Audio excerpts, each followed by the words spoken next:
Radio 4, it's 8:30, time for Saturday Night Theatre. We present The Minister, the novel by Maurice Edelman MP, adapted for radio by David Gurion, with Rosemary Leach as Elizabeth and Nigel Graham as Geoffrey Melville. The Minister. How long have we got, Geoffrey? I should think about 5 minutes or so. Francis is coming round with the car. How about Julia Drayford? I think he's picking her up on the way here. I asked him to give her a ring this afternoon. Well, don't show her any gin, or we'll never get to the dinner at all. I'm locking it up. I've put 4 very respectable sherry glasses out. That ought to get the message across. Very clever. Ooh, you look stunning. Thank you. Well, are you excited? Yes, I think I am. Oh, not about the dinner. That'll be a first-class bore. But about the Constitution? Yes. Well, you've certainly worked hard enough over it. I've really been worried about you. Oh, that's nice. But you shouldn't have. But I must admit, I've worked harder in helping one small African state to emerge, as they say, than the rest of the ministry work put together. As your wife, I will confirm that. I don't think we've had an evening together, well, not a whole evening, for at least 6 weeks. And the one evening we should have had together, we celebrate with 100 others at a stuffy dinner at Lancaster House. I am sorry, darling. Oh, don't be silly. You can give me a kiss to make up for it. Oh, thank you. There. Happy anniversary, darling. You said that this morning. I know. And I might say it later tonight. Why not? Oh, let's have a sherry. I feel I need one. Lovely. Oh, did I tell you I'm seeing Sylvia on Thursday, by the way? No? What's she doing about her birthday next week? Staying in Oxford or coming out to London? I don't know. I'll ask her. It'd be nice if she'd come home, wouldn't it? But try and get her to let me know soon. I like to get things settled. All right. How's your African feeling about the Constitution? Mlanda? He's as pleased as Punch. There you are. Thank you. Oh, you know I have to see him to the airport after the dinner. Yes, you did say. It won't take long. He's an amazing man, really. Tremendous energy. But underneath, he's terribly calm in a strange sort of way. In fact, he's a delightful chap. He's had a pretty rough life, though. Yes, I think he'll make a good job of things. The new Constitution should give him the chance. Well, you ought to be jolly proud of it. I think I am. Not that I'm going to get any credit for it from our dear Deputy Prime Minister. Awful Ormston. Is that what you call him? It was actually one of your daughter's more inspired descriptions. Yes, a very good one. No, I'm afraid while Mr. Gerald Ormston is in charge of proceedings, your husband's efforts will go unrecognized. Oh, it really is impossible.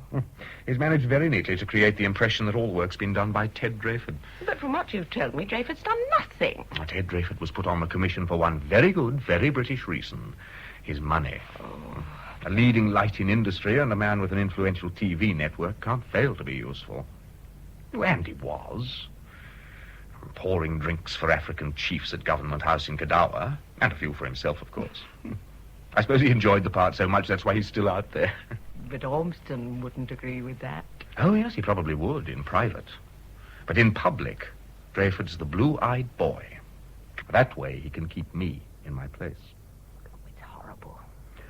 Oh, well, one's seen it before. The trouble is that Ormston's out for himself, and not for the country. And how about you? I don't know. I'd like to think I was out for both. I'd like to think that a minister can still have a bit of idealism left somewhere. I sincerely believe that if the PM has to appoint a successor, I would be better for the country than Ormston would. Ormston would push us quietly back to the beginning of the century, almost without anyone noticing. How is the PM, by the way?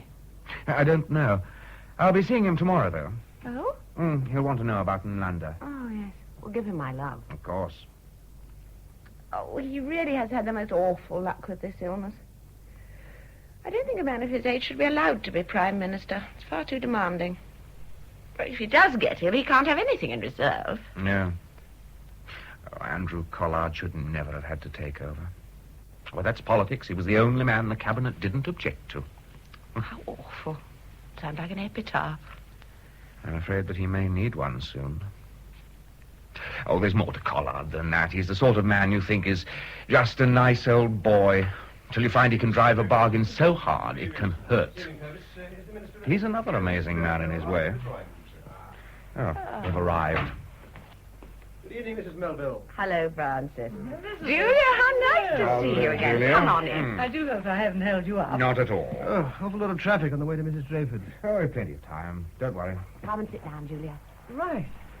Oh, well. Sherry, Julia? Oh, fine. Splendid. Well, are you prepared for an evening of pomp and circumstance? Prepared, yes, but not exactly wild at the prospect. I don't think any of us are, really. It strikes me my husband's well out of it. How is Ted? Well, he seems to be having a great old time. Not that I've heard much. He never could bother to lift pen to paper. He likes Kadawa? Well, he'd like anywhere that hasn't got TV yet. Gives them a chance to get in first. It's perfectly true. But tell me, what are we in for tonight? A pretty good dinner, to be paid for by some protracted speeches. Oh, I see. Yes, our revered Chancellor, Mr. Ormston, will give us an encouraging picture of emergent Africa, while no doubt shedding an ill-concealed tear for the departed empire, and he will wish Godspeed to the youngest infant in our Commonwealth family.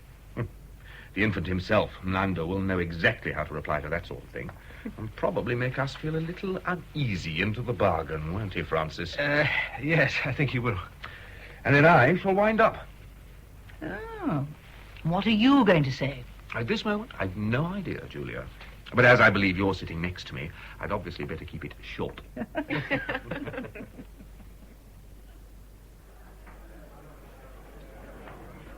What an excellent speech from Mlander. A most unusual man. He's really quite a charmer. Charmer? So I suppose you could call him that. Well, if you don't believe me, you better ask Elizabeth. What? It's a very great asset to have such a devoted wife, I'm sure. Yes. You don't sound entirely convinced. Oh, I am. Did you know it's our 24th anniversary today? Is it? Wonderful. How could she have put up with you for so long? Elizabeth has a natural wisdom. She's always made life easy for me. By turning a blind eye, you mean? You know, by understanding her own importance in my life. And perhaps mine in hers. All right, don't get grand. Did you see Helen's notices the other day, by the way? Helen? Langdale? Helen Langdale, yes. Her new play opened last week. Oh, yes. No, I didn't see them. What were they like? Not her best. Oh, sorry. Do you, see anything of her these days? No. My lords, ladies and gentlemen, pray silence for the Right Honourable Geoffrey Melville, a member of Her Majesty's Privy Council. My lords, ladies and gentlemen, before coming here this evening, I made a promise in the privacy of my own home that my speech tonight would be a short one. I see no reason to go back on my promise. The Chancellor has already outlined the course which the government sees as the way to achieve harmony between the new African nations themselves and their fellow members of the Commonwealth. I would add only one thing. No nation can rise to maturity without leadership that is in itself mature. The man in whose honor we're assembled this evening has, to my own very definite knowledge, those necessary qualities: firm leadership and mature judgment.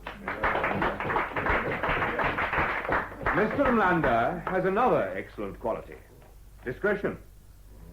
When he was speaking to you just now, he mentioned that the two of us have known each other for several years. He mentioned also the many occasions when, as a student in London, he attended our public meetings. I would mention what he carefully omitted, that those occasions provided the most effective and vocal opposition I have ever met from a member of any audience in my whole life. Now it's his turn. but we wish him well. I will end with a statement of faith. I see Mr. Mlanda opening a new era in Africa. We should watch carefully the evolution of the new state whose provisional constitution we celebrate tonight. Modern science has made the world shrink. Distant continents are now our neighbors. This is the age of the multiracial society. And tonight, in proposing the toast of a new state, I want to make this declaration. The African is my friend. I want him to be my brother.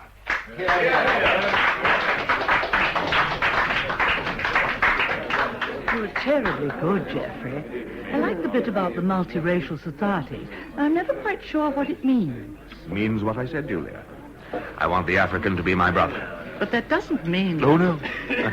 I want the African to be my brother, not my brother-in-law. What are you laughing at? Oh, something silly.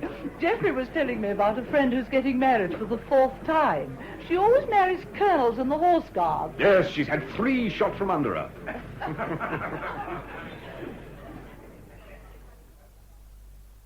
You won't be staying too long, will you, sir? Oh, no, nurse. No, just a few minutes. How is he? As well as can be expected. He gets tired very easily, but he's been out in the gardens quite a bit. Has Mr. Broom been to see him this week? He came this morning and seemed to think progress was satisfactory. Good. He'll be calling again on Friday. Well, I'll go in then. Yes, of course, sir. Oh, you may find him dozing. Would you like me to wake him up? No, that's all right. I'll cope. Oh, would you care to take these flowers my wife sent him? Oh, yes, they're lovely. I'll go and find a vase.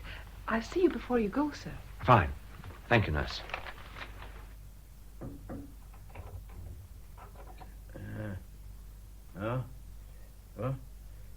What's that? Who's that? Who's that? Broom, is it? No, Prime Minister. It's Melville. Geoffrey Melville. How good of you to come, Geoffrey. I'm beginning to find my army of medical attendants rather tedious company. I'd have come more often, Prime Minister, but... No. I'm glad now. Never mind. You're here. How's Elizabeth? Very well. She asked me to give you her love, and the nurse is fixing up some flowers she sent you.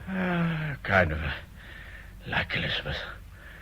The very first time we met, you were a young member, she mistook me for the Sergeant-at-Arms. Touch of boldness, I suppose. You're looking very well today. Yes. It's all behind me. I'll probably be off to Aix-en-Provence or somewhere for a few weeks soon. I always think sea cures are overrated. But never mind about that. I want to know all the gossip. Oh, it's all very much the same. Mlando went off grinning, which I suppose is satisfactory. Yes, good. You saw him off? After the dinner last night. Good. I always make a point of seeing my Africans to the airport. Make certain they don't come under any unsuitable influences on the way. Good, Geoffrey, very good. And Yates, has he taken it? Well, the newspapers have been very kind to him. I'm told that this morning's smiling picture of the deputy leader of the opposition masked some bitter inner feelings. Oh, yeah. He really is insufferable. Quite insufferable. Insufferable. But brilliant. Is he still friendly with Julia Drayford? Not as friendly as he was. I think he's last year's friend. That's very satisfactory. I wouldn't like to think of Drayford talking to Yates via Julia. Oh, I don't think there's any danger of that, Prime Minister. Certainly not while Drayford's in Kadawa. Anyway, I doubt if Julia ever speaks to her husband except to say, more gin. Yes. Yeah. But you mustn't underestimate Drayford, you know. The Africans like him. Yes, I think I do.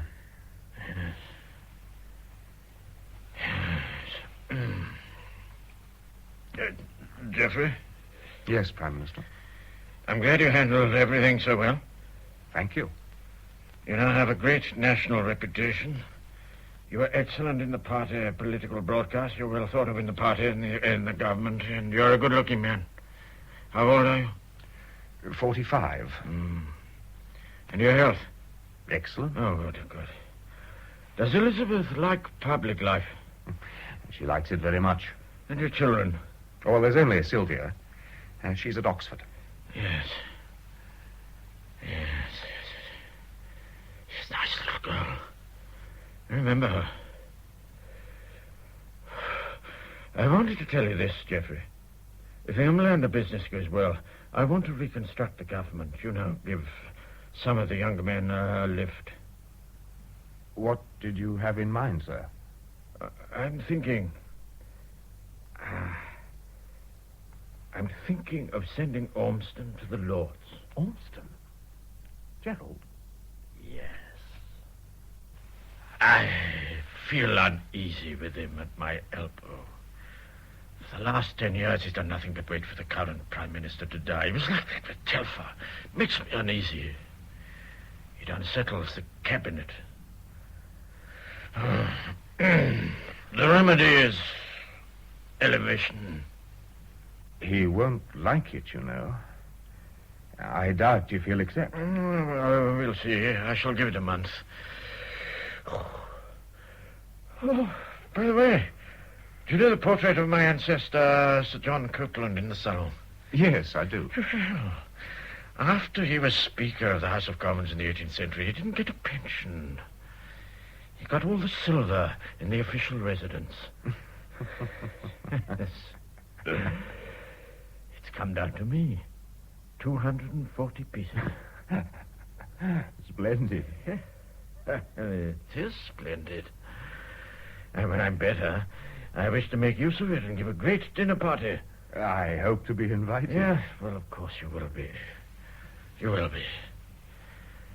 Mind you, you know, you have an important handicap as a politician. Yes? Oh, yes. Sometimes watched you with your friends. They talk to you when you stand there with a distant look, as if the one you can talk to hasn't arrived. They think you're arrogant. I'm sorry. It isn't my intention. Well, in politics, it's not enough to have a private language. You must communicate. I'm not sure that I agree with you, sir.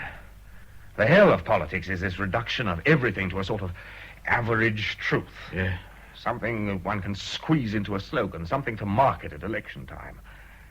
I can't think of party resolutions as divine revelation. I certainly can't myself. But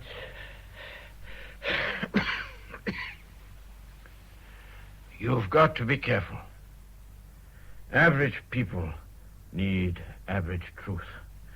And if you appear to have a private line to God, they won't like it. Just be careful, Geoffrey. All right. I'll be careful. Good evening, Minister. Hello, Francis. Hoping I'd see you. Anything to report? Yeah, well, one or two things. Will you be going to your room? In a minute or two, yes. How's the division gone? Not too uncomfortable. We're 22 up. About what we thought, then.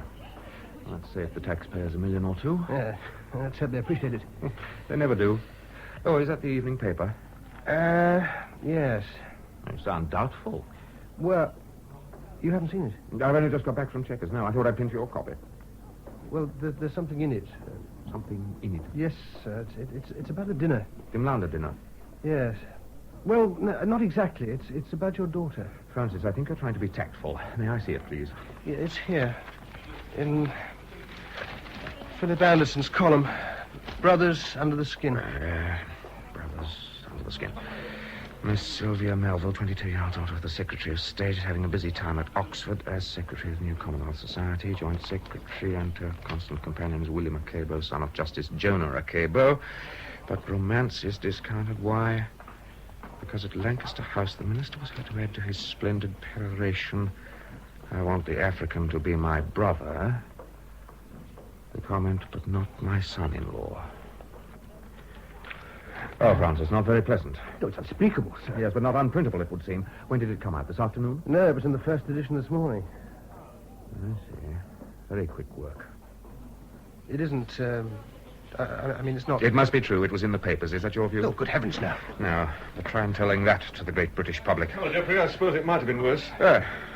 What? We'll have to do something about it. Good evening, Mr. Forbes. Good evening, Waters. You free for a moment, Geoffrey? Look, there's a telephone call I rather want to make. Oh, well... Oh, I should have told you, sir. Your wife's waiting for you in the central lobby. Oh, how is she? Look, Francis, would you have a word with her and say that I don't think I'll be able to make it now. I'll be back home a bit later on. Yeah, yes, of course. Walk along to the telephone with me, Howard. Fine. So, you think something has to be done? Well, just look at tonight's vote. With a nominal majority of 36, tonight it was down to 20. Oh, that's what's worrying you. But isn't it worrying? Yes, I suppose it is. What's your answer to it? Leadership. In what way? In every way. We're just not getting it. And what do you think we ought to do about it? You tell me. I'm not complaining about the leadership. Well, I don't think we can go on like this. The PM will still be a sick man when he gets back. I don't think so. I saw him today. He looked fine. Well, that's as maybe. They can't go on, you know. I'm sorry for poor old Collard, but it can't go on. We're losing support all over the country. There's just no leadership. I don't think it's like that. We've 2 years to go. Look, you'll have to excuse me. Just a minute, Geoffrey. I want to put something to you. What? I want to put it to you, Geoffrey, that the PM should be asked to stand down and you yourself... No. I don't want to hear it, old chap. It's not on. Anyway, what about Ormston? Never mind about Ormston. A few of us have been... It's the wrong time. Sorry. Sir, excuse me, sir. Well, you know best, Geoffrey. I'll be off. Bye, old chap. I saw your wife, sir. She quite understands and sends you her love. Oh, bless her. Has she seen the paper? Yes, so she's not taking it seriously at all, though I think she's a bit concerned about how your daughter will react. Yes, so am I. Something else has come up, though, I'm afraid. What? This telegram. Who's it from? It's from Sir Rupert in Kadawa. Read it. Mr. Mlander asked me to see him today in a request for an explanation of remarks attributed to Secretary of State at Lancaster House following dinner. He has taken deep offence.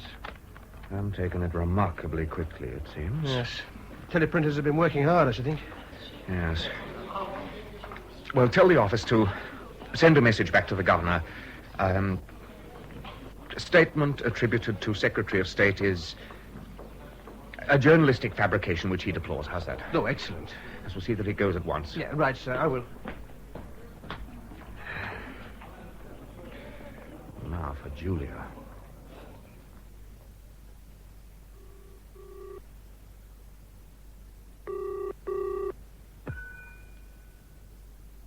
Hello? Julia, Who is it? it's Geoffrey. Oh, Geoffrey. How very nice of you. I see you were at Collard's today. Yes, I hope you're going to tell me all about it. of course. Well, that's wonderful. Can I come and see you, Julia? I'd love you to. Now, why not come to lunch next Wednesday? I can't manage Wednesday. In fact, I want to see you tonight, Julia. There's something I have to clear up. It affects you. Me? Yes. May I call on you just for a few minutes? Well, of course you can. Splendid. Well, don't be too long then. And if you're very good, I might even offer you a drink.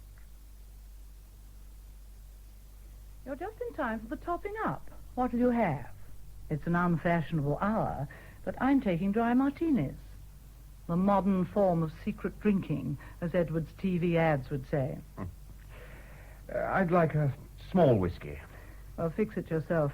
I'm tired, and I'm feeling inhospitable. Oh, God, why does one go on living? Oh, it's a habit. A disgusting habit. Oh, how I hate you, damned politicians. Yates being unkind to you. Unkind and cruel. He shouldn't be deputy leader of the opposition. He ought to be minister of sadism. All the same, it's very hard when everything in your life is public, including your private life. You never could keep a secret. What on earth do you mean? Nothing. Except that your friendship is much discussed. Oh, there's nothing to discuss anymore. Nothing at all. I wish there were. Why don't you chuck it? I don't know. You can decide you don't want somebody for this reason or that, and if they do this or that, you'll drop them. But then they do all those things, and you still want them. Do you? I wonder. I don't think one could ever want them in the same way. I could. Lord knows why. Being put to the test, I suppose it's called. I suppose so. I wouldn't like to be tested, though. Maybe you have and didn't know it. What? Oh, nothing. How charming Elizabeth looked last night. She's exactly the right face and figure to set off her handsome husband. Elizabeth believes MPs' wives should be seen and not heard. I'd hardly have thought so. She ought to pipe down a bit. What do you mean? I mean that Elizabeth is a compulsive talker. She was very objectionable to Forbes the other evening about my husband. The only person who can be rude about my husband is me. I'm sure she wouldn't have said anything deliberately offensive. You know Elizabeth. Yes. Well, never mind. It's all unimportant. What did you want to ask me, Geoffrey? Julia, it's a small matter, but important in its way. Oh? Have you seen the evening papers? Yes, I've read them from cover to cover. I'm like Elizabeth, compulsive. Only I'm a compulsive reader. Why? You saw the piece about Sylvia and myself. Yes, I thought it very amusing. You're not wanting an African son-in-law. Is Sylvia thinking of marrying the boy? Look, please be serious. What appeared in the paper is a garbled report of something I must have said. I've forgotten exactly what. At any rate, some flippancy or other. I don't know how they got hold of it. Perhaps you do. But however they did, it can lead to a lot of trouble, and I want you to know that I'm going to deny it. That's got nothing to do with me. I don't know why you're bothering me with it. I just wanted you to know the position. The position? I know the position. You want me to forget, you said. I want the African to be my brother, not my brother-in-law. It'd be easier if we were all to forget it. I'll forget it, then. Thank you, Julia. Wonderful. And no more tattle to Yates, hmm? What do you mean? How dare you talk to me like that? Oh, come, Julia. I was only being flippant. Flippant? Flippant? So that's what you call it? Oh, for heaven's sake. That's all you're damned well capable of, being flippant. Julia. Why do you damn well think you can come here to my house and insult me? How dare you speak to me like that? I'm sorry. If you feel like that, I'd better go. I sometimes think that you ought to control. Control? Don't you start lecturing me. Look after your own innocent little wife. Elizabeth? What has Elizabeth got to do with this? No, nothing. Of course. Nothing at all. You'd better go, Geoffrey. It's late. And I'm tired. Well played. Oh, first class. Out of the book. I haven't get a 6 like that for many a year. It certainly made our score look a little healthier. Yes, I must say, a good 6 like that does more for morale than a dozen singles. Yeah. You'll be lucky if you see one single from me, Howard, if I have to go in. Stonewall Benson. That's me. Nonsense, Raymond. You had a nice, solid little innings the last time you were playing. Trust Alf Yates to give us a 6, though. Exhibitionism as usual. Well, I don't mind a bit of exhibitionism in cricket. As long as you don't get it in debates. Exactly. The trouble with Yates is he's unpredictable. Was in the house? We're at the wicket. What are the chances he'll be out this ball? How was that? Why, heavens he is. LBW. Good Lord. Someone would kept their mouth shut, Howard. Guilty.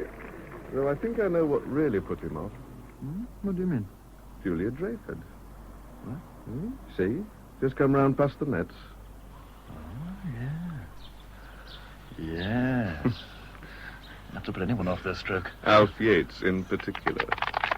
Oh, bad luck, old chap. It's a dicey one. He's a tricky lad, that bowler of theirs. Just like a lawyer to send you a ball like that. I don't know. I should have seen it. So you've narrowed the gap, Alf. Only 24 needed now. A lovely 6, Alf. Lovely. Yeah, not bad, was it? Chuck me my sweater, Howard. Here. Thanks. Mr. Yates, dressing in public. That's not very seemly. Good afternoon, Mrs. Drayford. Good afternoon. Oh, isn't it wonderful weather? No.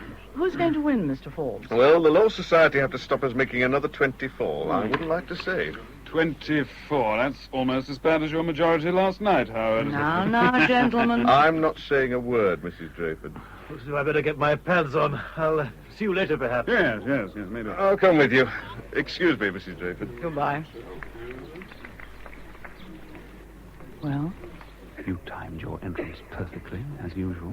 Of course. I never thought you were on our side. I didn't want you to spend the rest of the day hitting a harmless ball. I wanted you to have one lovely slog and then come back to me. And the typical woman. Anyway, I have to talk to you. It's very important. Huh? He came to see me last night. Who came to see you? Geoffrey Melville. What happened? Nothing. What did he want? He asked me to forget what he said at Lancaster House. And did you? No. He annoyed me. What did he do? He didn't do anything. He mentioned you. Yeah? And what did you say? Oh, I told him he was being insulting. And then? He left. Are you angry with me? I'm not sure. Oh, don't be, please. When are you coming to see me again? I can't at the moment. Look, Elsa's in London, and it really is impossible. Elsa? Yes, Elsa. Good Lord, she hardly ever has the chance of a break, and when she does, And what about me? How do you expect me to go on like this, meeting in public? Pretending as if we knew each other, or meeting in so-called private in some damn picture gallery. Julia. I'm sure that man Anderson knows every move we Julia, make. I am not going to talk about that now, not here. Well, where then? You used to find the time. And we will again, soon. We will. Just don't worry. Fine. Yes. You know what I told you about Melville is the absolute truth. Why'd you say that? Because every woman who lies to one man must seem a potential liar to someone else.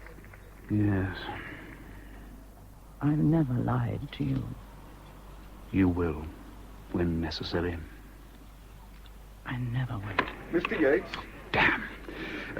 Yes? Oh, excuse me, sir, but you're wanted on the telephone. Oh, no. Yes, I'm sorry, sir, but they say it's very urgent. Well, who is it? It's Mr. Newman, sir. Oh, well, yes, I'd better come. Would you excuse me, Mrs. Dreyfus? Of course. You haven't seen Mr. Melville by any chance, have you, sir? No, he hasn't been here at all today. Why? Just wondered, sir. His office has been trying to get hold of him, too. You know, Daddy, I've always wanted you to take me to the zoo, and I've had to wait almost 22 years. Are you 22 next week? I always forget. I certainly will be. Oh, Sylvia, you astound me. Daddy, you are an idiot. How's Oxford this term? Oh, it's lovely. I'm going to hate going down. Daddy, would you mind very much if I stayed on another year and did a diploma in sociology? Why? Wouldn't it be better to go to the Sorbonne for a year? Well, I want to aim for a job where I could do social work of some kind. Where? I think I'd like to go abroad. Africa, perhaps. Why don't you do your sociology in London? It would be nice if you used your room a bit more.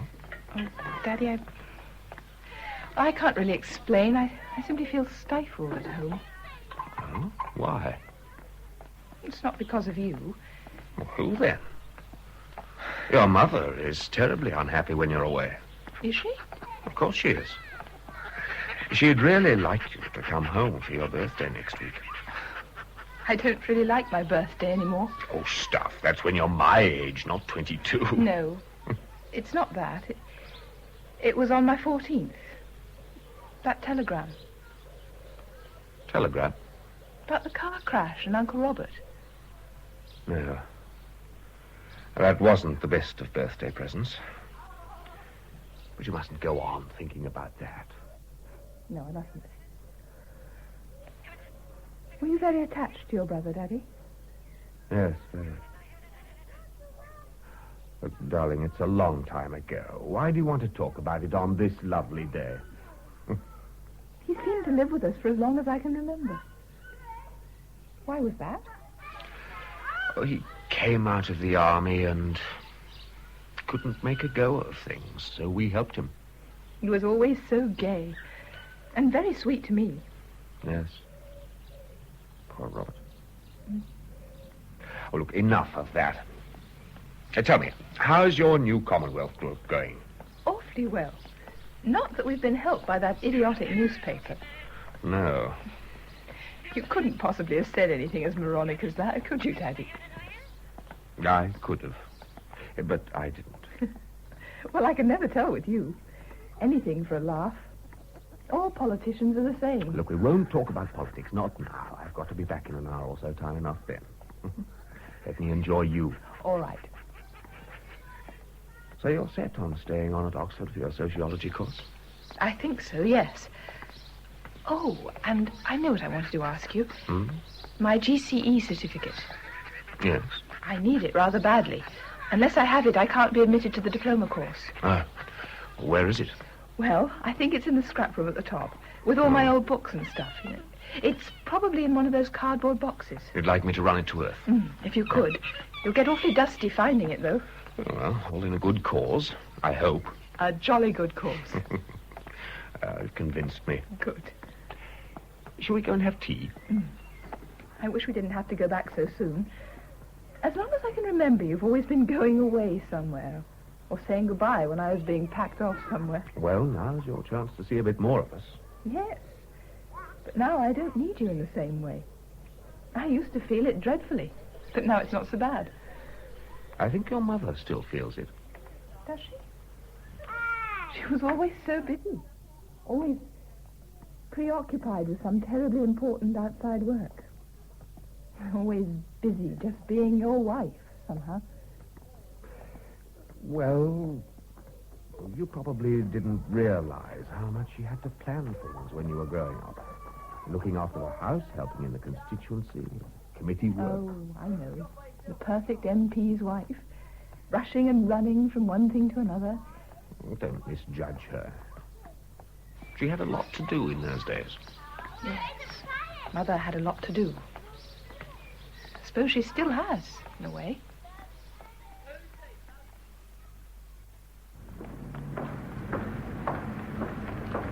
Oh, hello, Howard. Did you get a message, Geoffrey? Oh, what message? Ormston asked me to tell you he'd be grateful if you'd have a word with him. Oh, well, I'll look in a moment. Gather it's fairly urgent. Oh, no peace. Man can't even take his daughter to the zoo these days without a general alarm. Anyway, thank you. Geoffrey, thanks very much for looking in. Sorry to bother you. That's all right. Do sit down. Thank you.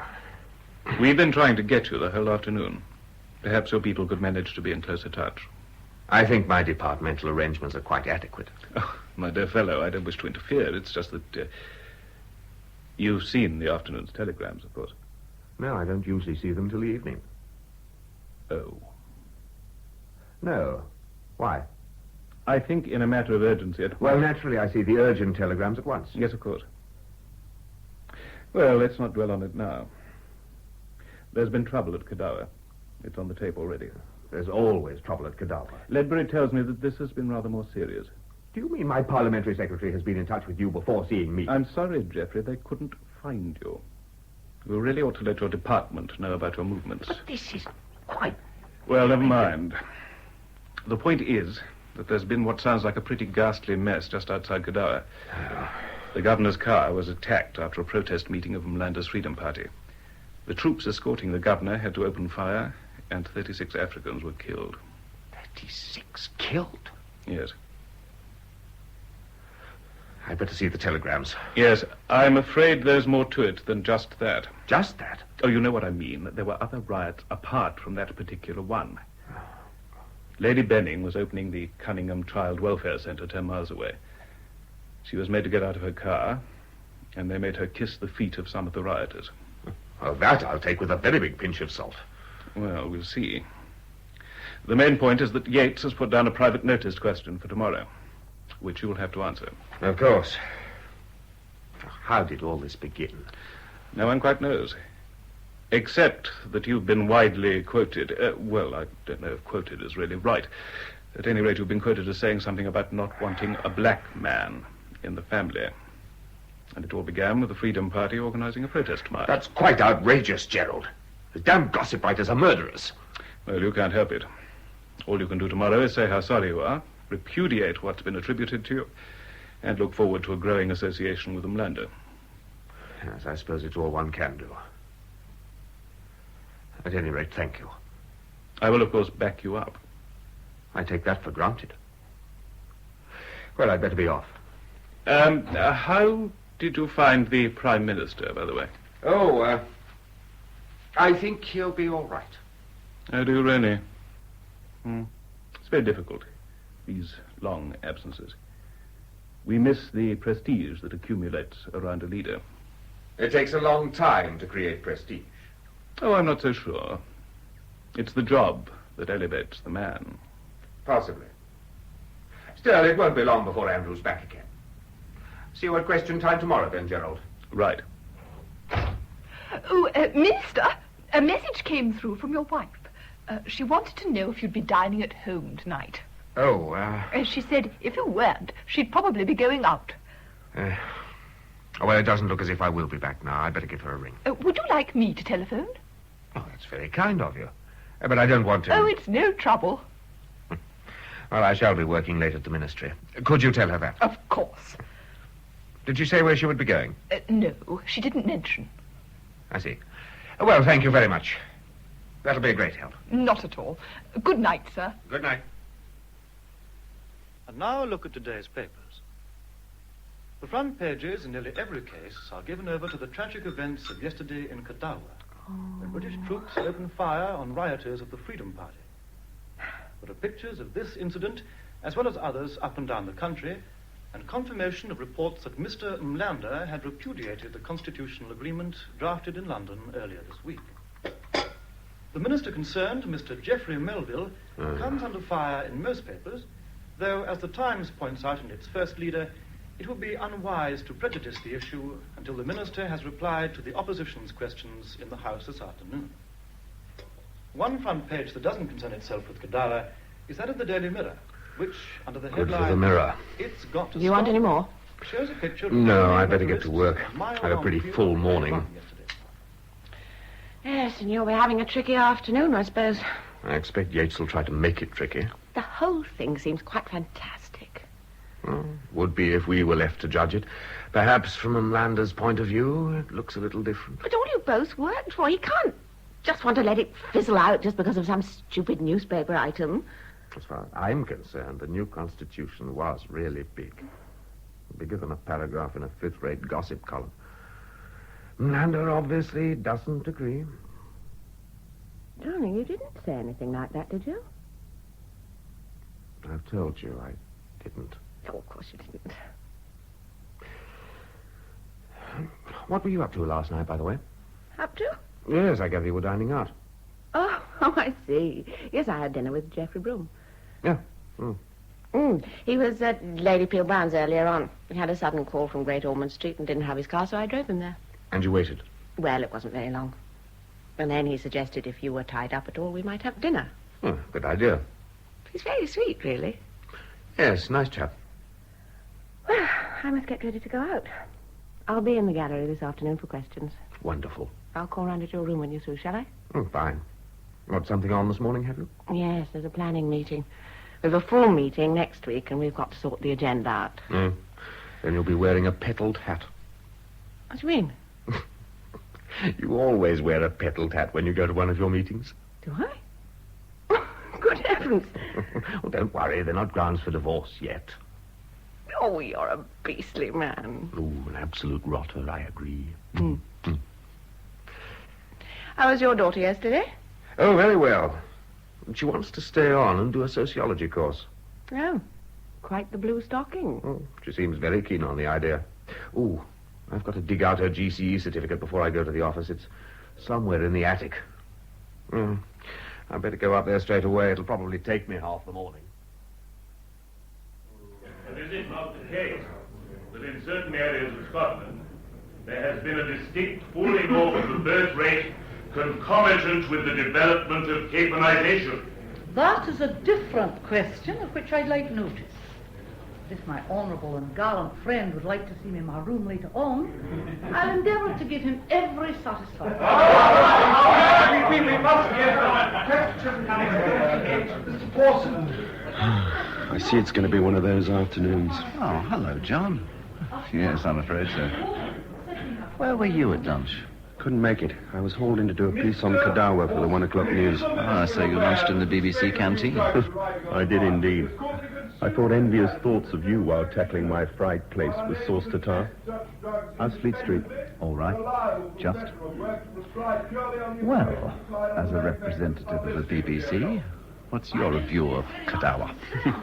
As representative of the BBC, I'm glad to say I can't have views on anything. Oh.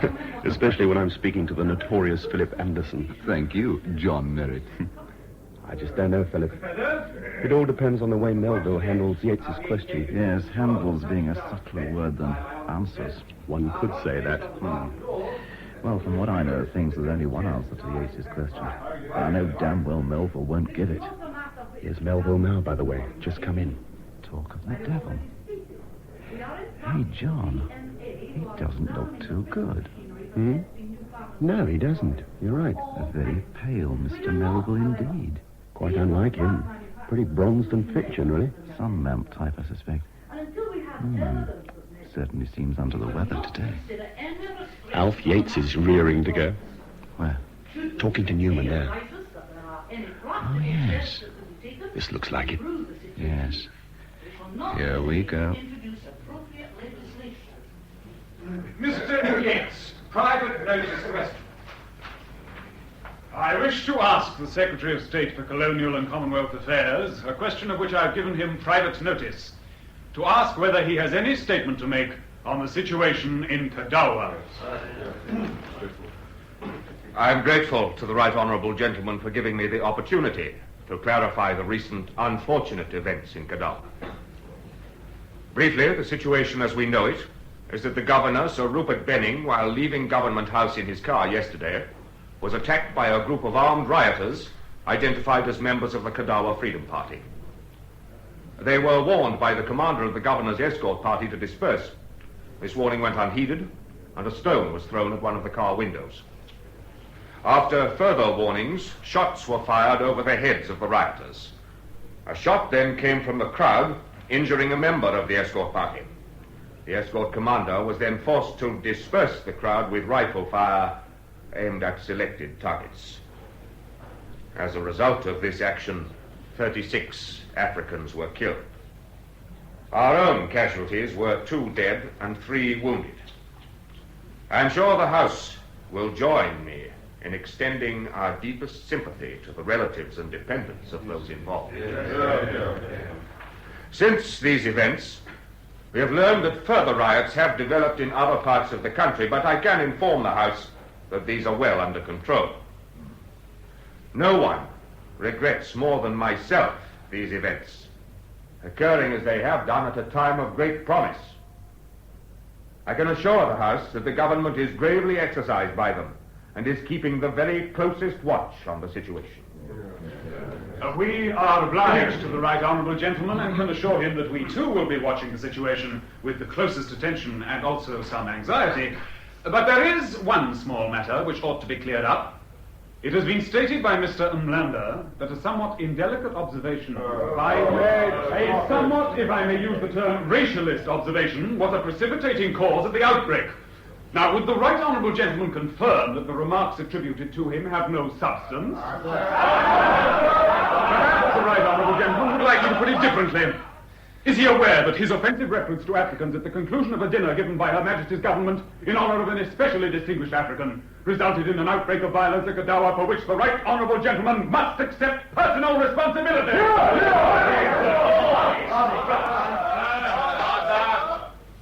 The gentleman has been listening to the grubbier rumours of Fleet Street.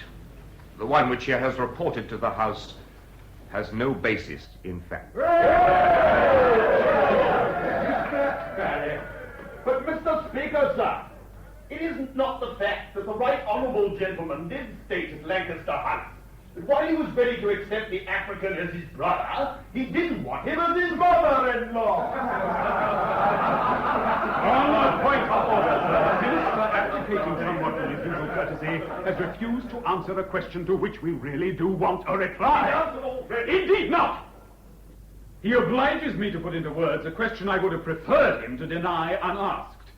Would he tell the House whether or no he said at Lancaster House, "I want the African to be my brother," and then, in an audible aside, added the words, "but not my brother-in-law"? Now, I put that question to him. Will he answer it? Answer! It is not my practice to deny imputations made by the honourable gentleman opposite. They would keep me far too busy. In this case, however, since the right honourable gentleman has assumed, with much enthusiasm I observe, the role of a scavenger of rumours, I think it not unfitting to tell him that even in that humble role he has met with no success. My reply to his question is no, sir.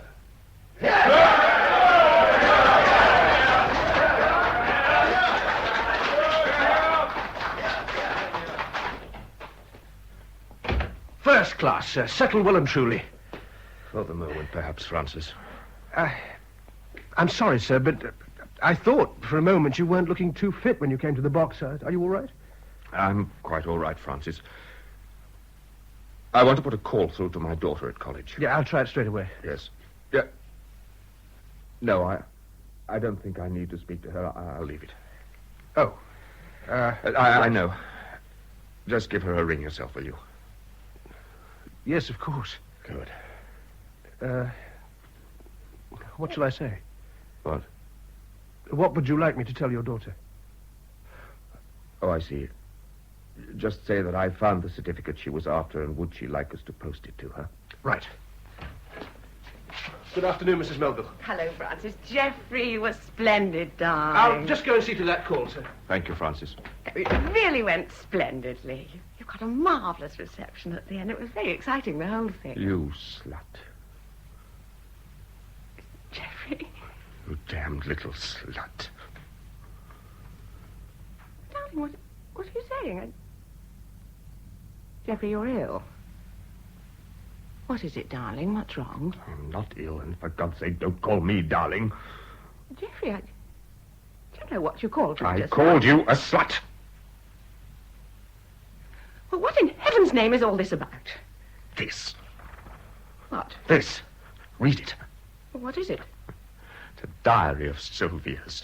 When she was 14. Read it. I found it this morning when I was looking in the attic. Go on, read it. I will not read it. Very well, then I will. I don't want to hear it. I knew it was no use getting home too early, as Geoffrey, she was going to be out for tea, and Solange had the afternoon off, and I Geoffrey. hadn't got a key. But I know the way in over that buttress that goes up to my window, so when I got back, I was able to get into my room. After a while, my heart gave an awful jump because I heard a dreadful groaning sound, so I went out onto the landing. I felt rather frightened, and I thought I'd dial 999. But then I found the noise was coming from the bedroom at the end, and I'd have to go by it. Geoffrey, So I crept past, and then I saw the door was open halfway, and I stopped. Her hair was hanging down over the edge of the bed. She seemed to be breathing very quickly. There was something else there, too, a shape. I couldn't quite see because the curtains were drawn. Then I heard her say, "Darling, darling." And suddenly a face looked up and looked straight at me. It was Uncle Robert, and I screamed. I went to my room and cried. I just couldn't stop. After a bit, Uncle Robert came in and sat with me. He said I must never tell anyone, not even Daddy, as it would make him very unhappy. And that when I was older, I would understand. I swore on my prayer book I would never tell a living soul.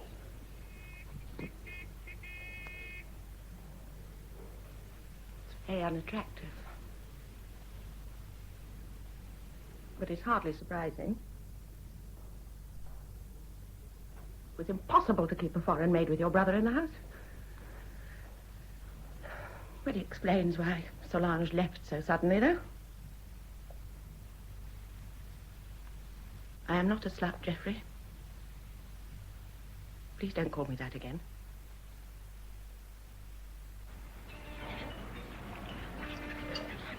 Ah, what a marvellous summer. What more could a poor MP ask for than tea on the terrace, served by the Mother of Parliaments? And old Father Thames to jump in when it's all too much for him. We ought to put a sign up by the visitor's entrance. It's cooler inside. Like the cinemas do. Yes. I think they'd get better performances in the cinema. Oh, I don't know. We think of last week. Geoffrey Melville and Alfred Yates in... Guns at Kadawa. Yes, it's excellent. With Julia Drayford. And cast of thousands. The backbenchers, of course. Oh, who else? Much cheaper than extras. Oh, well, when you think of it, I suppose the public get their money's worth. They should tomorrow, anyway. The Africa debate? Yes. I wouldn't like to say what'll happen. Yates has certainly been stirring things up. He's sold lock, stock and barrel to his colonial affairs group. That's his trouble. Yeah. And they're mostly fellow travellers. That amendment of his amounts virtually to a vote of no confidence. With 8 members on the sick list, our nominal majority isn't what you'd call impressive. It isn't by any means. We've got to have a full vote. We need a full vote, but whether we'll get it, I'm not so sure. You don't seriously think Gore's lot will abstain, do you? Well, you were at the committee meeting. You heard what he said. Hot air. No, I don't think so. There are plenty like Gore who are feeling really let down about this business, especially over the motion at the United Nations. Massacre is an ugly word. It sounds worse, too, when it's being applied to you as the country responsible. But that's quite ridiculous. You can't call quelling a riot a massacre. No, I suppose not. But it isn't as if it was just one riot. I mean, they've spread all over the country. More than 100 Africans dead now, and 12 Europeans. Perhaps bloodbath is a better word. Oh, for heaven's sake. Well, it's got to be faced. When Mortimer Lander thinks back in Umbala jail again, I shudder to think. It's not pretty. It's not pretty. Don't get me wrong. You'll see me in the government lobbies tomorrow, all right? Whatever's happened, whatever's been said, I think we are the people to put it right. And I'm sure that Melville is the man to do it. Provided he pulls himself together. He's been looking very strained these last few days. Yes, I was thinking that. But at any rate, if you see things from Gore's point of view, well, what do you see? Melville working for one thing and saying another. Yates as champion of oppressed Africa. And Ormston... Ormston waiting on the touchline. Oh, don't mention Ormston, for pity's sake. All right. Don't mention Ormston. But I have a terrible feeling that waiting game of his is going to pay off. Now, one thing I will say for him, he settled Gore's hash pretty well in committee. Well, I had a different impression. I rather thought he was goading him. What? To abstain? Yeah. That's what I felt. There's nothing he likes more than to frighten the party. That's the first step. And then he likes to come along and kiss it better. Well, we'll know the worst tomorrow night. Oh, come on. I'll buy you a Chelsea bun. That's a touching gesture. Okay. Hello, Mr. Forbes. Ah, it's the Melvilles. Hello, Hard. Now, that's the sort of domestic scene that gives MPs a good name. Wife on one arm, daughter on the other. How are you, Elizabeth? Very well, Howard. And Sylvia, you've grown. Well, so I should have. The last time you saw me, I was 12. Was it as long ago as that? Good heavens. Oh, this is Raymond Benson, Sylvia Melville. How do you do? You're up at Oxford, aren't you? Yes. She shouldn't be here at all this afternoon, Raymond. I think she just comes for the tea. Oh, Daddy, you're wicked. I quite understand. In fact, we're on our way to the Marquis ourselves. Only because I'm paying. You really were. Oh, see you later, perhaps. Yes, cheerio. Bye. Bye-bye. Well, now, what are our plans? Do tell Mother that I positively won't go to this tea party of hers. Why not? The National Association is a very worthwhile body. Oh, I'm sure it is, but I can't stand women's tea parties. And I'm not really dressed suitably. I haven't got a funny hat. I think you look absolutely adorable. Gingham's very fashionable, isn't it? It was 3 years ago. I happen to like gingham. Why don't you wear stockings? Because I happen to dislike stockings. Oh, why don't we all go together? I'll hang on to Sylvia and get some credit by association. Well, not with our ladies. They've just moved a resolution deploring young people. And incidentally approving of you, Geoffrey. Oh, good. It's nice to feel wanted by somebody at the moment. Well, I'll see you this evening, then. I must go now. I have to help draft a resolution. You won't stay with us for a bit? No, darling. I think you'll do better with Sylvia alone. Oh. Well, bye. I'll see you around 7. Right. Why are you smiling like that? Why? Because she's funny. She finds it hard just to be polite to me. Oh, nonsense. Oh, it doesn't matter. Well, it should matter. If you believe that, it should matter. I suppose it should. But with Mother, it doesn't. I don't imagine she ever thinks of me at all when I'm not around. I certainly don't think of her very often. When we do meet, it's... what's your political word? Coexistence. Well, that sounds very depressing. Perhaps it does. I'm sure a lot of people do just coexist, though. Rather cynical philosophy. I don't know. Stops one getting romantic about everything. Oh, we all need a little romance. Possibly. Were you ever in love as a young girl, Sylvia? I was always in love as a little girl. What, with the boys in schoolhouse? Oh, no. It was always someone much older. Mr. Osborne, the riding teacher. Lipinski. Lipinski? Yes, the violinist. Oh. I simply adored him for a whole week. I'd never have guessed. Who else? I think you're jealous, Daddy. Of course I am. Who else? Well, there were all the ski instructors. And Marjorie's father, who was in the Navy. Anyone else? No, I think that's the lot. What about Uncle Robert? Uncle Robert? Yes. What about Uncle Robert? Oh, Uncle Robert was different. Do you remember a housemaid we once had, a Swiss girl, called Solange? Yes, of course I do. What did you think of her? Why do you ask? No, I have a special reason. Well, I know I couldn't stand her. She's always talking about God and hellfire. Why do you want to know? I've always had her on my conscience. She was very young, and I sometimes wondered if there was anything going on. Solange? Yes, Solange and Uncle Robert. She left suddenly, you may remember. Sylvia. Oh, I'm so sorry, Daddy, but it was so funny. Solange was the most terrible prude. I don't think she and Uncle Robert can ever have said more than a couple of words to each other. Daddy, dear, is anything the matter? No, darling. No, nothing's the matter. It's been a worrying day. You're sure? Yes, there's nothing the matter, Sylvia. It's all right. Just want you to be happy, darling.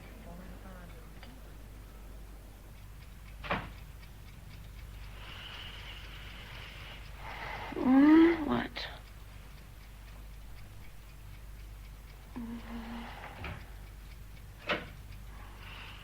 Jeffrey?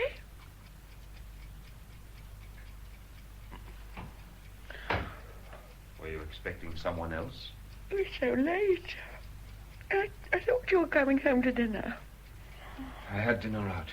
Oh. You must be tired. Yes, I am, rather. Sylvia's gone back, has she? Yes. Would you like me to get you a hot drink? For heaven's sake. No, it's all right. I don't need anything. Well, you must get some sleep tonight. You've been sleeping terribly badly. Yes. You'll be glad when the debate's over, won't you? I'll be glad when it's all over. Emergency orders, removal orders, telegrams, instructions, the whole damn lot. Oh, I know. Well, don't think about them. Don't worry about them. Get some sleep tonight, We'll both get some sleep. Yes.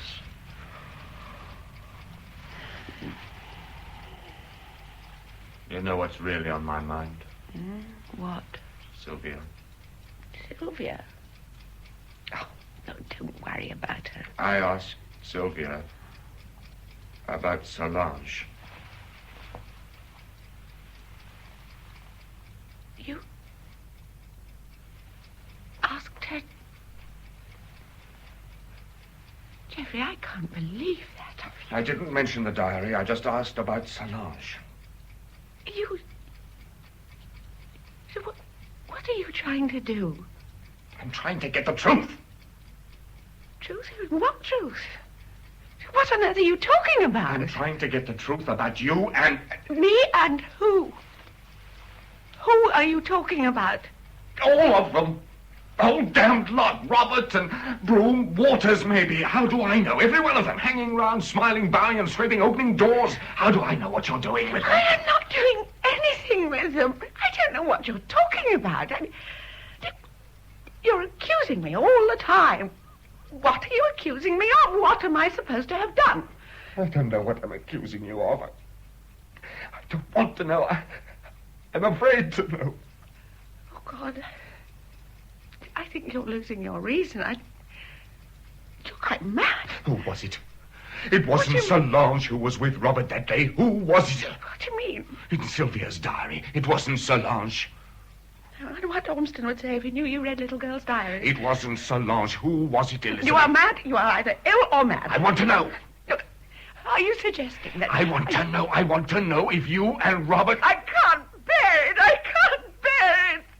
If you say that again, I'll kill myself. It is vile, vile. I've got to know. I've got to know. Vile. Don't touch me.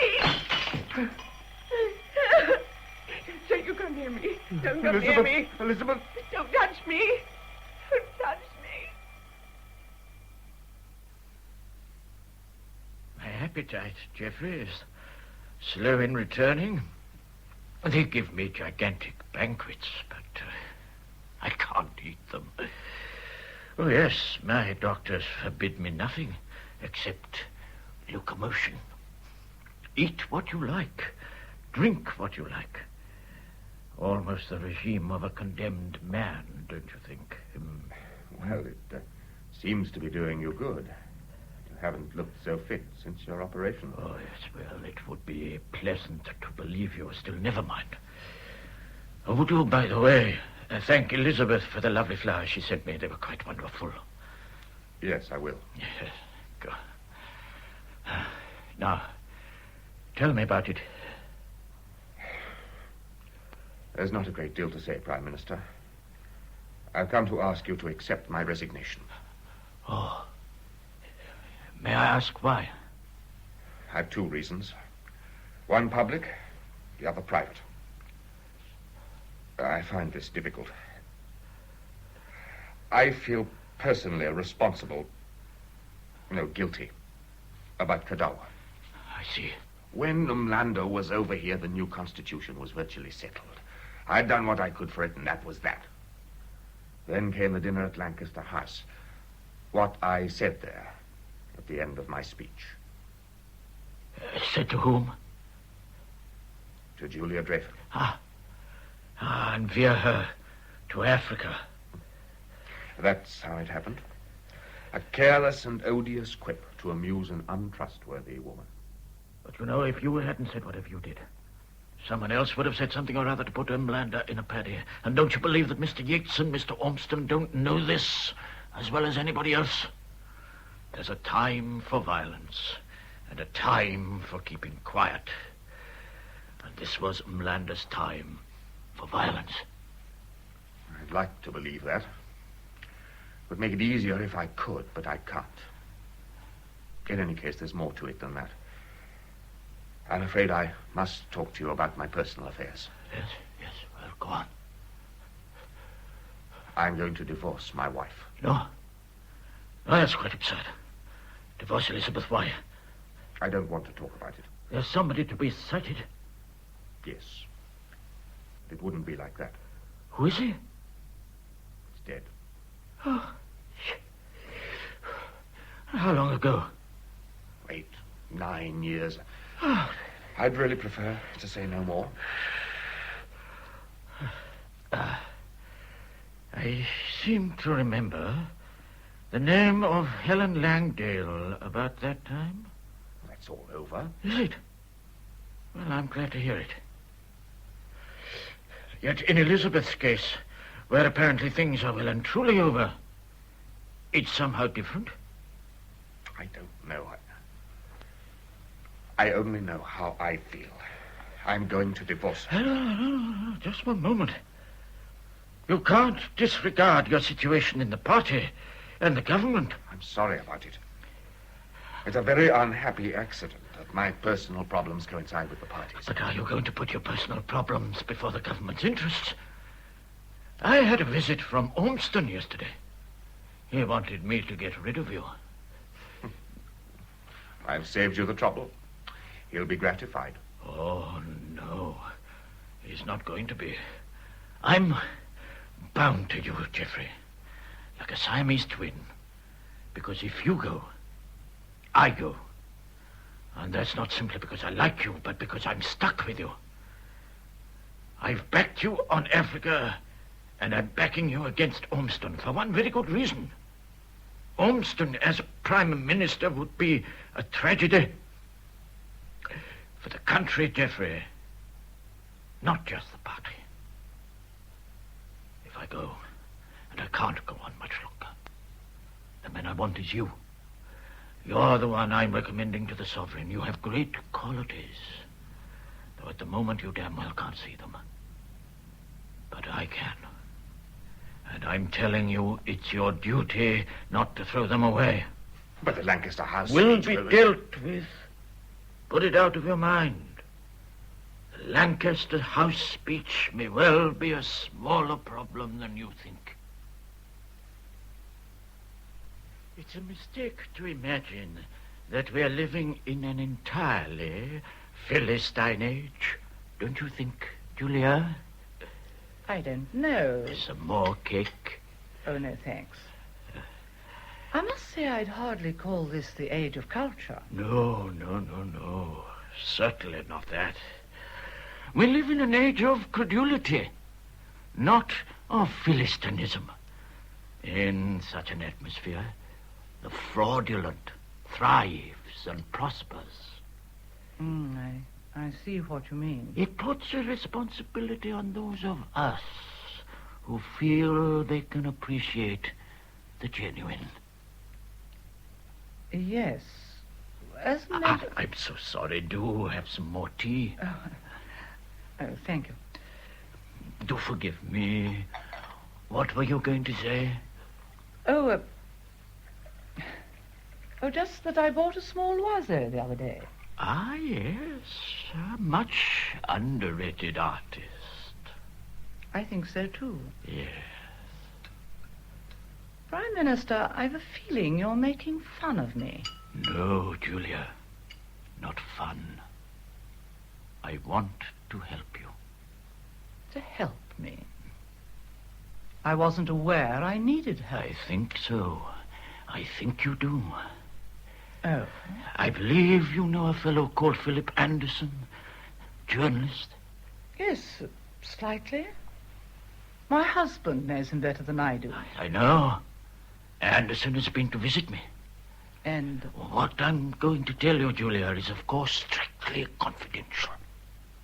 It's simply this. The Gradwell press has got onto the idea. It's too far-fetched for words, but you know what they're like. That you are having improper relations with Mr. Yates. It's an absurd lie. Yes, of course it is. I told Anderson that I couldn't imagine you having anything to do with a man who is probably as promiscuous and squalid in his private life as he is in his political attachments. I told Anderson I couldn't believe it. This is a very distressing conversation. I hope you'll allow me to leave. Please sit down. Have a little more to say. My concern is to protect you. I have no need for protection. Oh, yes, you have. I'm afraid you have. Gradwell, who dislikes Yates with a... What has that got to do with fervor me? which has probably a personal origin, has been keeping a dossier of your meetings with Yates, reinforced by photographs. All most respectable, I hasten to say, for young lovers. Less so for less young lovers. He wants to publish it all. How beastly. How unutterably beastly. Indeed it is. My friend Lord Gradwell is a beastly man. Oh, I don't mind. I really don't mind for myself. I'm only sorry for him. For Gradwell? For Yates. Yes. Yes, it would be ugly. It would have a sad effect on his public image. Very sad. And it's a kind of political warfare I dislike. And then, of course, there's your husband. What are you asking me to do? That I will tell you later. But in the meantime, keep away from Yates till tonight's debate is over. Don't talk to him, even by telephone. All right. Good. And don't worry about Gradwell. I have spoken to him severely. He has promised me, and in these respects he is a man of honor, not to publish one word or even a snapshot of you and Yates, not without my permission. But I... Which, naturally, I withhold. Tell me, Julia, how would Edward like to be an ambassador or some such thing? This is the hot and cold treatment. Yes, that's it. Yes, I have an idea, which I must discuss with your husband. I think he can help me with Umlander. In Africa? Yes, both of you could. You never know. In Africa, you might begin to see Mr. Yates in a different perspective. I see. Well, if that's all for now, I think perhaps I'd better be going. Yes, of course. But just before you do, there's something I'd like you to put in writing for me, just to put the record straight. Something in writing? Yes, just a short note. It won't take you long. There's a point I have to clear up with Yates, and I've a feeling you can help me do it.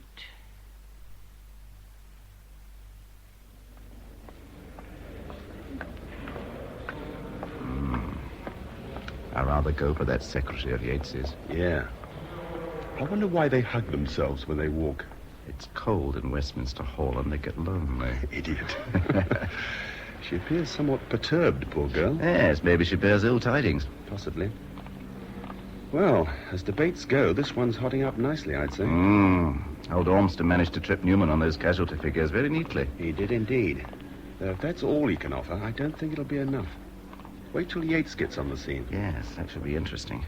If Yates pulls the stops out and Gore's abstainers keep clear at the division, it looks like collapse of stout party. Oh, dear.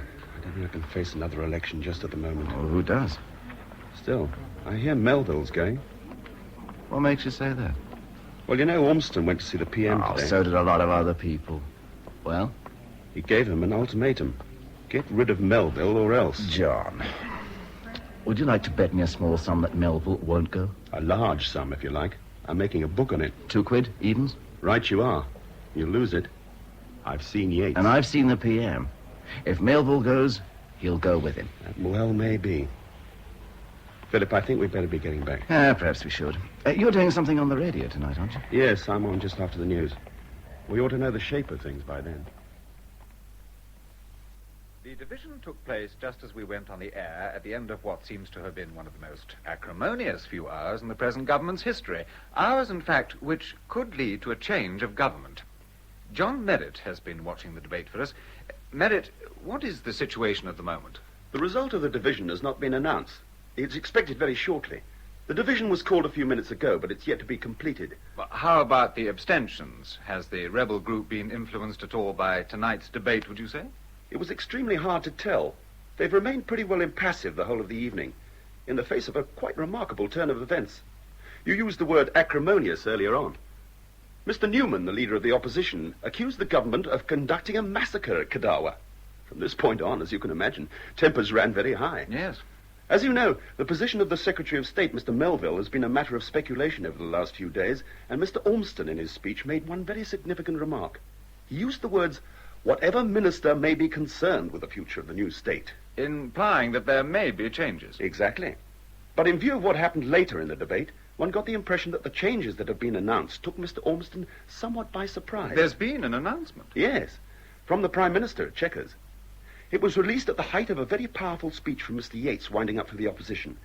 He had a very angry exchange with Mr. Melville, and the House broke into a general uproar. Many opposition supporters shouting, "Lancaster House!" It seemed that Mr. Yates was in fact about to remind us of the Lancaster House affair, but he didn't. Rather surprising. It was surprising. Could you see any reason why he didn't mention it? No. There was, though, an intriguing incident that occurred while Mr. Melville was replying to Mr. Yates's charges. I saw a letter being handed to Mr. Yates. He read it. It seemed to be a very brief one, and put it away in his pocket.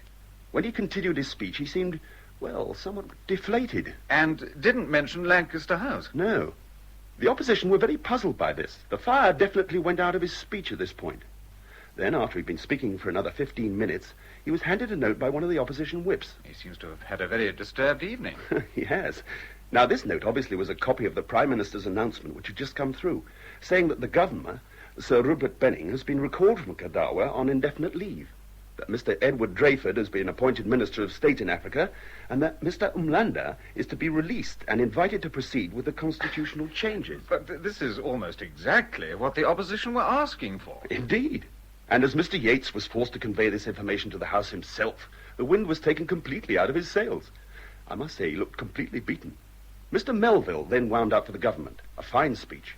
He ended in a challenging manner with these words: "I hope this debate will go out to Africa and Mr. Umlanda as an earnest of our wish to enter into a new era of cooperation, of friendship, and of..."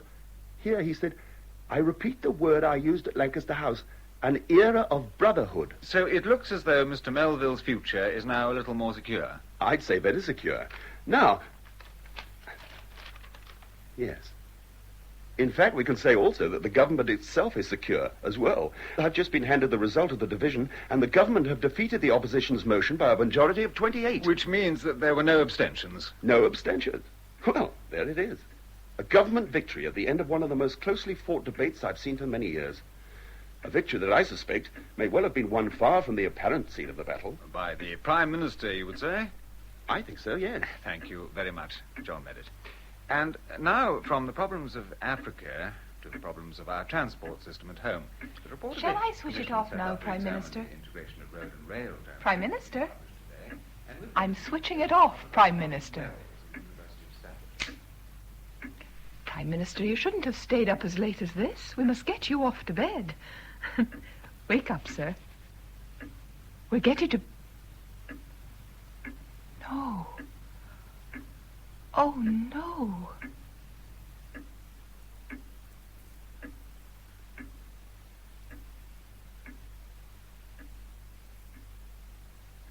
How long have you got, Geoffrey? I should think about 5 minutes or so. Francis is coming round with the car. I'm nervous. Yes. Are there a lot of officials there, or were No, they... not many, I believe. A few, though. Equerries, lords-in-waiting, those sort of people. Oh, yes. I still can't really take it in. It was too sudden. But I saw something in his face. Yes. Actually, I meant... Oh, this you mean. Yes, this is hard to take in, too. It's what you've always wanted. Is it? Of course it is. I suppose I did once.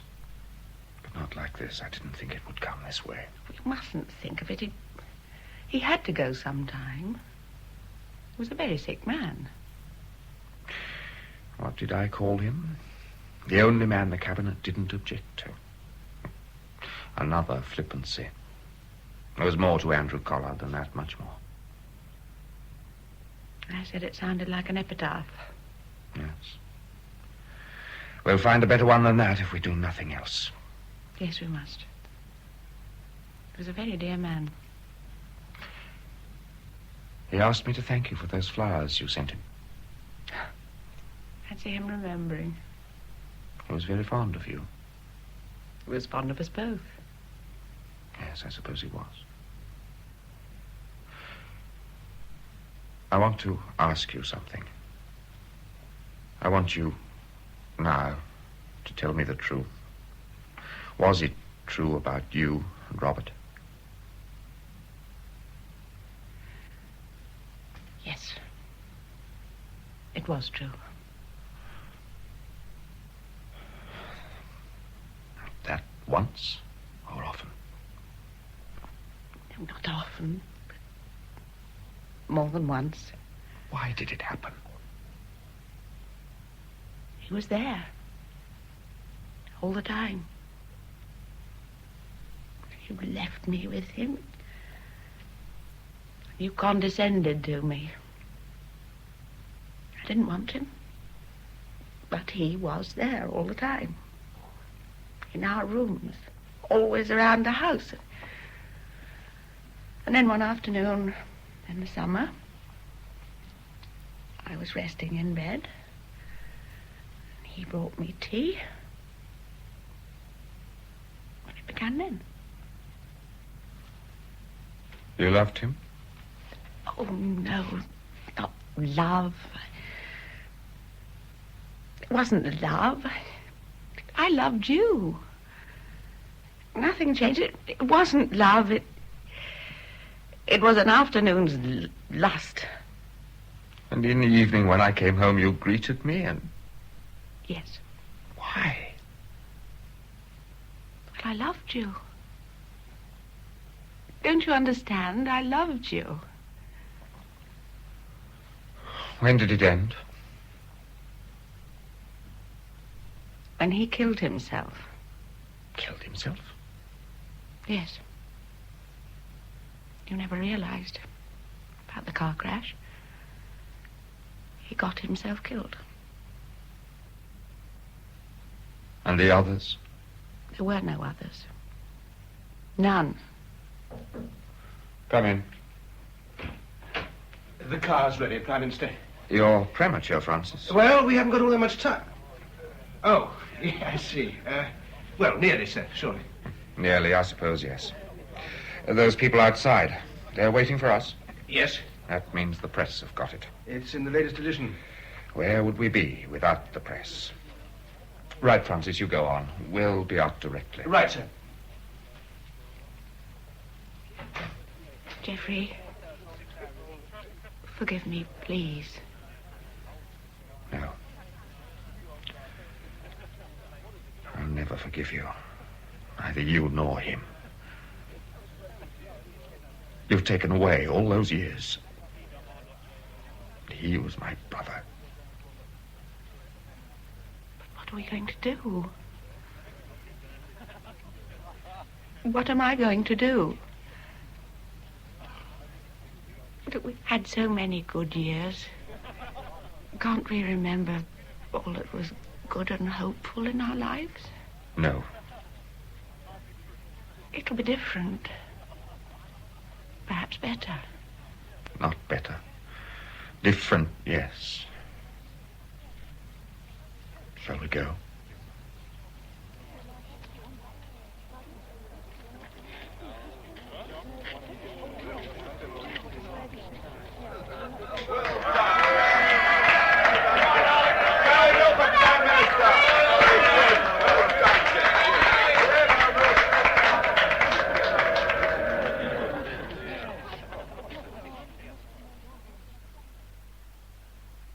That was The Minister. The novel by Maurice Edelman MP was adapted for radio by David Gurion. Elizabeth Melville was played by Rosemary Leach and Geoffrey Melville by Nigel Graham. Other parts were as follows. Julia Drayford, Olive Lucius. Francis Waters, Nigel Anthony. Butler, Robin Brown. John Merritt, David Sinclair. Sylvia, Bonnie Hurren. Andrew Collard, Hayden Jones. Howard Forbes, Michael Shannon. Raymond Benson, Nigel Lambert. Alfred Yates, Geoffrey Collins. Gerald Ormston, Martin Matthews. Preston, John Forrest. And Philip Anderson, Fraser Carr. Other parts were played by members of the cast. The producer was Christopher Venning.